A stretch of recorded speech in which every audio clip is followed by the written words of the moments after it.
Well, you have to be ecstatic that you were able to get Owen under contract, especially before the season started. Yeah, it was definitely a priority.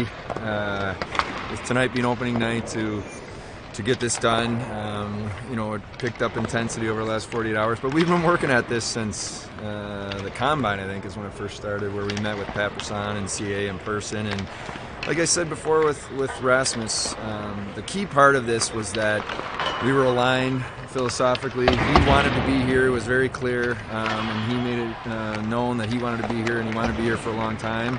And then it's just a matter of how you get that done. But yeah, thrilled to have him. Can't be more excited about it. I had to ask about 7 years versus 8. Is that just for future business purposes? Or, Well, you look at everything. It's a good question. Term was really important to us. I've talked a lot about prime years, and he's young. He's entering these prime years, so it was critical for us to get term.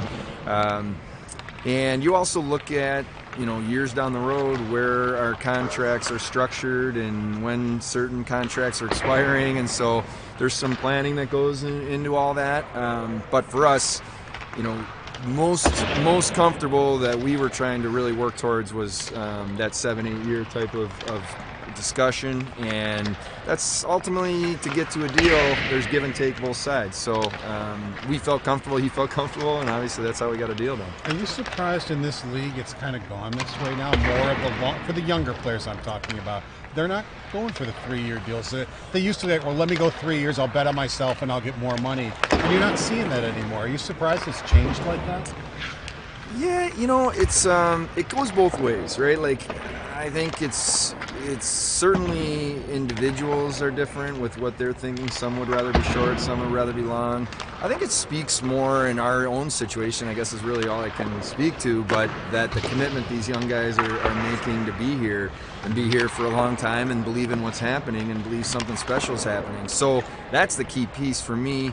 But also, I think a lot about prime years of guys' career. And if you believe in the people you have in the locker room and you're projecting them to hit certain levels, that they're going to keep getting better and better, then you're in my position. I'm more willing to look at that, especially when you're talking about the key ages that these young guys are signing at. So that's, I guess, what both sides of it gives me comfort.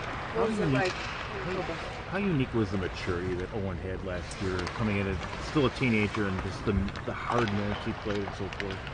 Yeah, incredible. I mean, I think he was he did what he did at his age is pretty remarkable, and the minutes he played, and they weren't sheltered minutes. All the situations.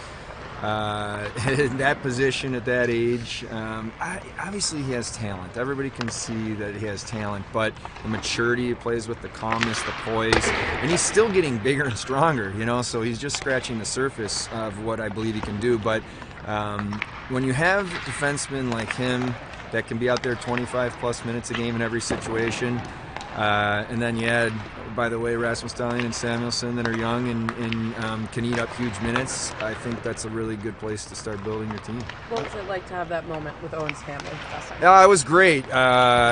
These things come together, and there's emotion and there's ups and downs as you go through negotiations. I was never concerned about the philosophical discussion of, is this where he wants to be? Do we want him? So that part was easy, but it's never easy getting them done, and there's so to have it finally agreed upon last night and then be able to have his family walk in the office was special. And I said this the other day with Rasmus. There's challenges in this job. There's pressure. There's stress times. You do different. You have to make hard decisions at times. But then times like that, when you can give Owen and his family a hug and just tell him how much we appreciate him and what he does.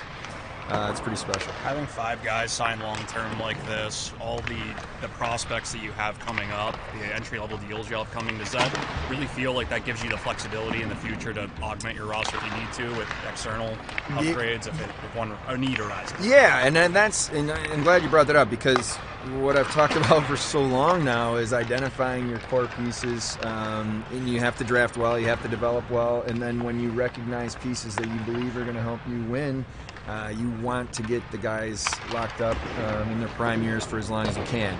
Now, in saying that, you can't do it with everybody, but you have to start somewhere, and we identified these guys as critical pieces. So it's huge for us, and it allows us to plan. Now, from there's going to be more decisions to make. As you guys know, there's a number of current players on the team, or what we feel are really top prospects in our system. That's a great thing. We want to have tough decisions.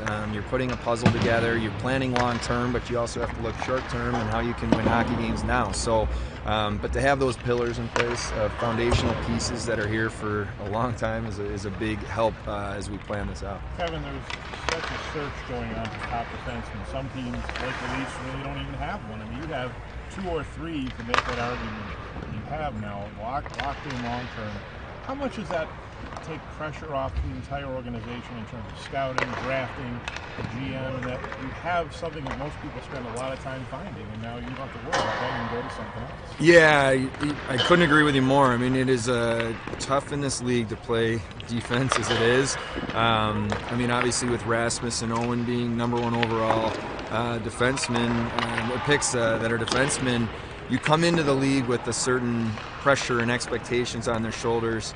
That's not easy, but when you can get those foundational pieces that we believe are franchise-type defensemen, it just helps you build everything around that. And that's why I felt it was so important to get these guys, be proactive with them, make sure they understood how important they are to us and what we're building here, make sure that we were aligned, that they truly wanted to be here and wanted to be here for the right reasons. And when that matched, to me, then it was like, let's go all in and figure out a way to get this done. And fortunately, I mean, it came down to the wire here, but we were able to do them both before the season started today.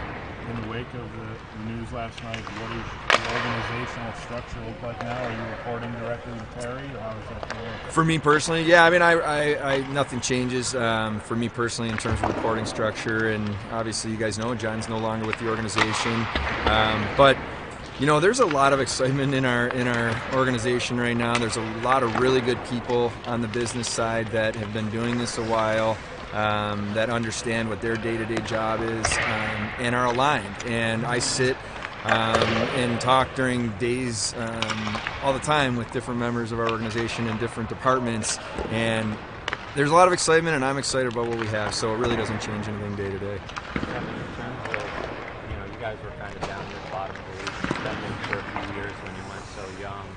What do you think these couple of deals show about just the willingness to spend when it's appropriate? Obviously, a lot of questions pop up when you're down near the bottom of the league and spending now. Yeah. Well, I've tried to make sure in my conversations over the last couple of years that I've outlined the fact that there's never been an unwillingness to spend from the Pegulas. They've given us every possible resource we could ever have to put a successful team on the ice. What I think the most important thing in my position has been is to put a plan together in place and then be disciplined and stick to the plan and the vision of what we're trying to build. So when we made the decision a couple years ago to obviously change our roster and build with a young core, that was part of it. Now clearly you're seeing the willingness to spend big dollars and big contracts and commit to these guys, which was the plan all along.